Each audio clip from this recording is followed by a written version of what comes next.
The film opens on a snowy winter night. A group of travelers are stranded at a remote train station, unable to leave due to the heavy snowfall. Inside the station, they huddle together for warmth and seek solace in conversation. Suddenly, they notice the presence of a mysterious stranger who is cloaked in a dark coat, his face obscured by dark sunglasses. Intrigued by the stranger's presence, the travelers invite him to share some stories to pass time. He begins by narrating a chilling tale of a past incident that unfolded high in the snow-covered mountains. A plane crash rips through the silence of a remote mountain. Bodies lie scattered, some dead and many decapitated. Among the survivors, an old doctor clutches his deceased wife, whispering to her for the last time. A businessman, fueled by the instinct to survive, grabs a dead passenger's belongings and urges everyone to follow him. He has a map, promising a cabin nearby. Missa screams as her friend Mary's leg is pinned beneath a seat. The doctor, his heart heavy with his own loss, springs into action. He frees Mary, revealing a badly broken shin. Using a salvaged rod from the wreckage, he crafts a makeshift splint.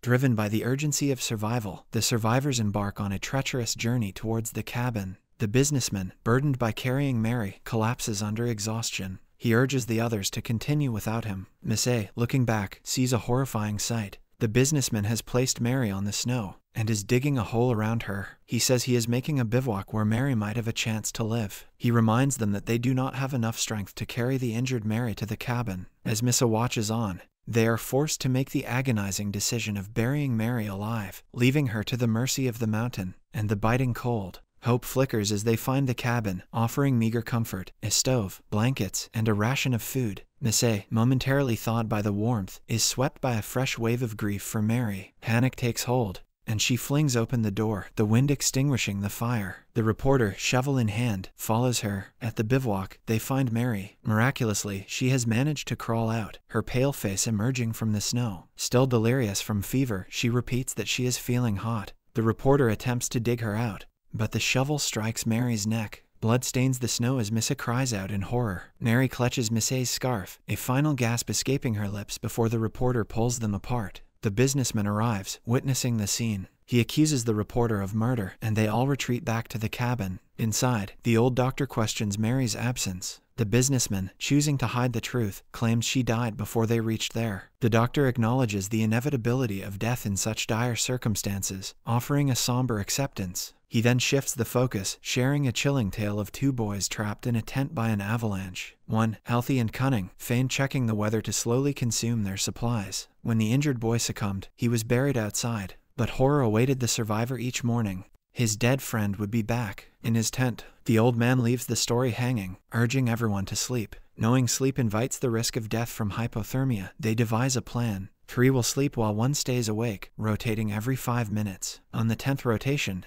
the old man suggests waking everyone. The businessman, hesitant at first, volunteers to stay awake first. During his watch, he lights a cigarette and sees a ghostly figure in white near the wall. Convinced it's Mary, he pleads for forgiveness, claiming his actions were for her good. But the alarm clock's shrill ring shatters the night, and he hastily wakes the old man and takes his place in the bed. The old man spends his watch gazing at a photo of his deceased wife, a poignant reminder of his loss. As the alarm jolts him, he wakes the reporter, then Missa, who watches old videos of herself and Mary. Tears welling up, she whispers an apology to her friend. Suddenly, the old man awakes with a start, the alarm beside him. He rouses everyone and distributes their meager rations. Missa notices a discrepancy. She confesses to falling asleep during her turn, revealing that the businessman wasn't awakened by her. Confused and unnerved, the stranded passengers ponder the impossible. Did someone else wake the businessman? The chilling possibility of Mary's spirit lingers in the air. Determined but wary, they attempt to sleep again, with the reporter taking the first watch. However, we see a ghostly figure in white crossing the room while the reporter slumbers. The scene shifts abruptly. The old man is awakened again,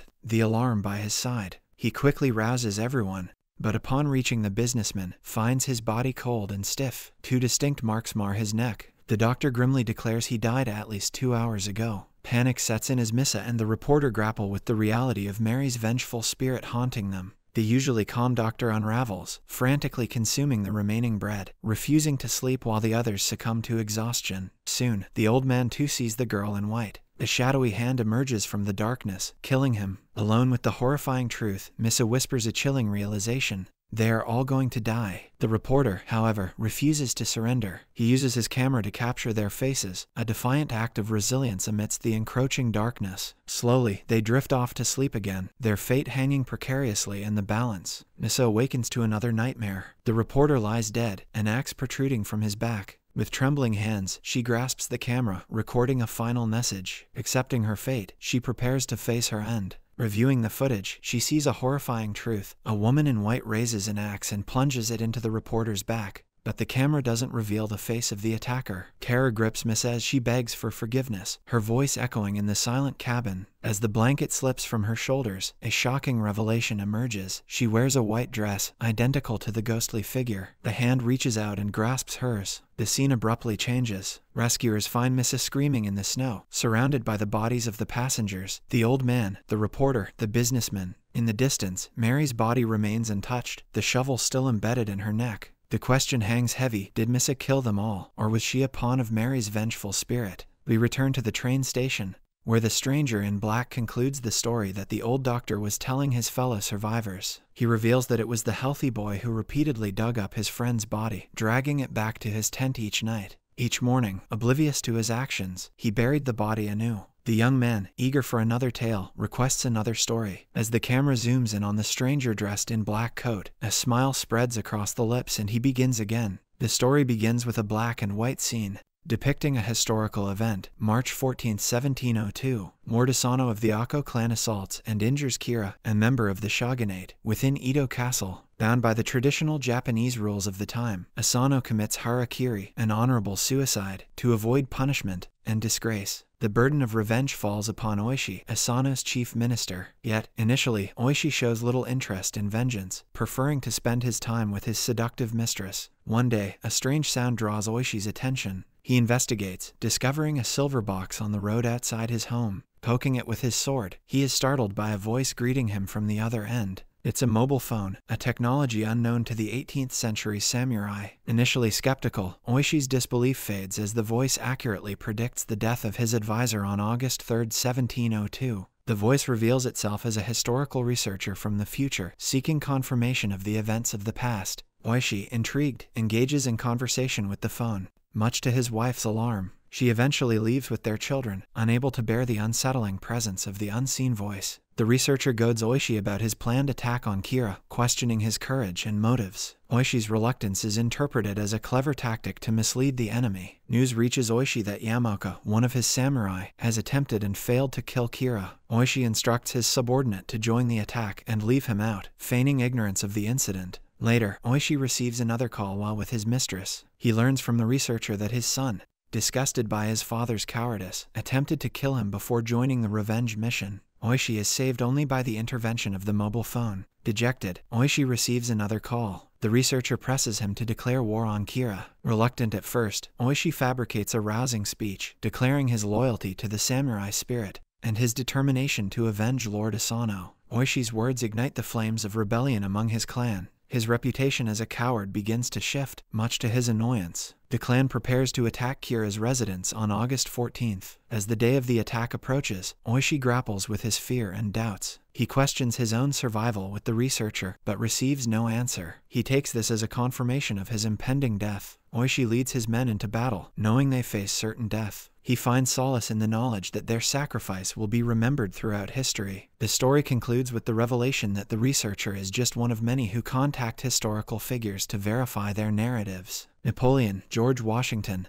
and countless others have received similar calls, ensuring the accurate recording of history. We cut back to Theb train station. The blizzard is still raging hard outside. Not satisfied with only 2 stories, the passengers ask the man in the black coat for another story. Obliging with a smile, he starts again. In a world where chess is a game devoid of emotion, where pieces are mere pawns in the pursuit of victory, Grandmaster Akira faces his toughest opponent yet, a supercomputer. The unbeaten genius Grandmaster can calculate 3 possibilities in 1 second. However, he stands no chance in front of the supercomputer, Super Blue, which can calculate 200 million possibilities in a single second. Akira falls to defeat, his world crumbling around him. 3 years later, a disheveled Akira lies on the street, drunk and lost. Suddenly, a car screeches to a halt, and 2 men emerge, forcefully carrying him inside. They arrive at a luxurious apartment, its stark black walls contrasting sharply with Akira's white suit and shirt. An old man, dressed entirely in black, awaits him. He reveals that Akira, once the undefeated Japanese champion, has vanished from the public eye after losing to a supercomputer. Rumors swirled of a comfortable life abroad, but the reality is far grimmer. The old man demands a chess game, a way for Akira to repay the money lost after betting on his victory. Akira, haunted by his defeat, refuses. The old man taunts him, claiming refusal is accepting defeat, and moves to remove the White King from the board. Fueled by bruised ego, Akira stops him. Without even looking at the board, he commands the pawn to move to d4, initiating the game. He remains standing, refusing to face the board directly, claiming he doesn't need to see to play against an amateur. The old man counters, stating that the lives in this city are a game of chess, with far greater consequences than losing a simple match. As Akira recounts his feelings after his historic loss, he glances out the window. A horrifying scene unfolds, people dressed in white and black suits mirroring the chess game, their movements eerily synchronized. As the black pawn takes the white pawn, a man in black brutally kills a man in white, mimicking the move on the board.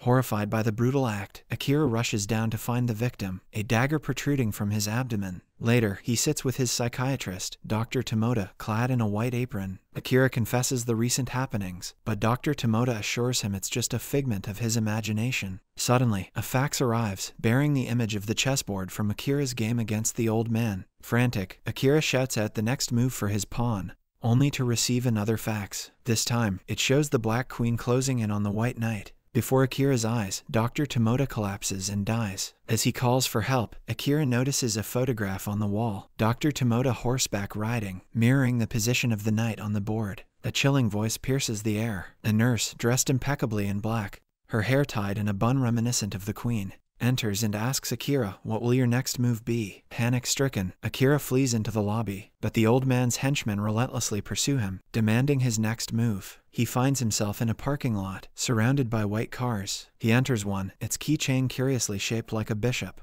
The car, however, defies his control, sliding sideways despite his attempts to drive straight. He exits and approaches another car, its keychain shaped like a rook. But before he can start the car, he realizes this move is illegal, as he has already moved his bishop. Suddenly, a black car slams into his, mirroring the black rook taking the white rook. Akira comes to the horrifying realization that his castle, his home in the real world, is now lost. Realizing his wife, the queen, is in imminent danger, Akira rushes back to the old millionaire and begs to quit. The old man reminds him that quitting means accepting defeat and losing the crown. A determined Akira, despite his disadvantage in the game he had neglected, regains his focus. Drawing from his past as a world champion, he quickly maneuvers himself into a position for a two-step checkmate. Acknowledging his own disadvantage, the old man asks Akira if he is willing to sacrifice to win. Blindfolded, Akira finds himself in an arena with a life-sized chessboard and pieces. He is the White King, facing the old man as the Black King. Akira is poised to win,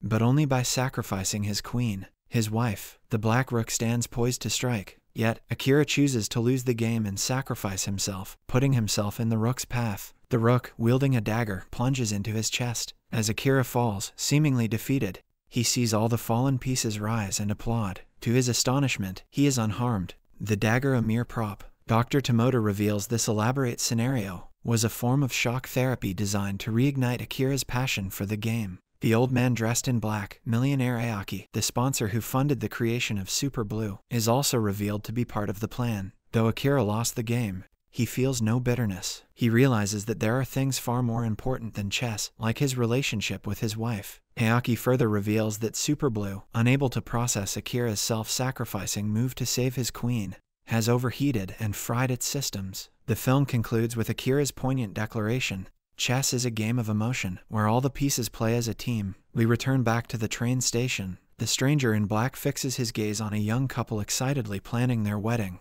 He then begins his next story. Under a rainy sky, a young woman named Maru takes cover outside a movie theater. Suddenly, a young man named Yuichi jumps out of a bus and rushes towards her, escaping the rain. After a short conversation about the weather, Yuichi impulsively buys 2 movie tickets. Maru is surprised, but before she can answer, they are already heading into the theater. Fast forward to their wedding planning. The marriage company has different packages where they receive different gifts at different anniversaries after marriage. On the 10th anniversary, they will receive a videotape from their better halves that is recorded in the present day. While talking about all these packages, the couple stumbles upon a futuristic package, a marriage simulator that offers a glimpse into their future married life. Intrigued, they agree to the test. The scientist explains that the simulator analyzes their DNA, backgrounds, and personalities to create a personalized simulation. However, their future is not a fixed script, but rather a dynamic experience shaped by their emotional responses. Nervously, Maru and Yuichi enter the simulator. They find themselves 1 year into their marriage, living a comfortable life, but occasionally clashing over small issues. During a break in the simulation, Yuichi reassures Maru that he will always be by her side. However, on their way back, they witness another couple arguing after their simulation showed the man potentially cheating. Back in the simulation, Maru and Yuichi are preparing for the arrival of their baby. They pre-select names, Haruki for a boy and Yuka for a girl. To their surprise, Yuichi's mother steps in and names their newborn son Yachiro, citing family tradition. Frustrated, Maru lashes out at Yuichi for breaking their agreement. The scene jumps to their 10th anniversary. Maru is angry that Yuichi is constantly busy with work and neglects her. He defensively replies that he works hard to provide for her and their son. Years later, Maru decides to join the workforce. Yuichi reluctantly agrees, but suggests they move in with his parents for their son's sake. Maru rejects this idea, accusing him of always believing he makes the bigger sacrifices. The tension escalates, leading to a heated argument and a decision to divorce. Suddenly, they wake up from the simulation. Maru, shaken and tearful, slaps Yuichi for breaking his promise to stay with her. He stubbornly argues that it's better they discovered the potential problems before marriage. The couple cancels their wedding plans and goes their separate ways. Maru focuses on her career and enjoys her independence. One day, she receives a package from the marriage company. Inside is a videotape Yuichi pre-recorded for their 10th anniversary. Hesitant at first, Maru eventually plays the tape. The younger Yuichi reveals his struggles with shyness and difficulty expressing his emotions. He apologizes for the potential troubles he might cause in their marriage. Yuichi then confesses that their first encounter at the theater wasn't just chance. He had noticed Maru before but never dared to talk to her. He admits that he pretended not to have an umbrella just to have a reason to approach her. With sincerity, Yuichi says that no matter how bad his day is, seeing Maru's face always brings him joy. He proposes celebrating their 10th anniversary by returning to the theater where they met. Overwhelmed with emotion, Maru rushes to the theater and finds Yuichi waiting with 2 tickets. They embrace, realizing that love can overcome challenges and bind them together. In the final scene, we learn that the couple was still within the simulation. The entire experience, from marriage to conflict to reconciliation, served as a test of their commitment and love. Hand in hand, they face the future, knowing that while difficulties are inevitable, their love will guide them through. In the last scene of the movie, we return to the train station where the blizzard has finally stopped. 4 of the travelers leave while the stranger in black gears up to tell another story to the last remaining passenger.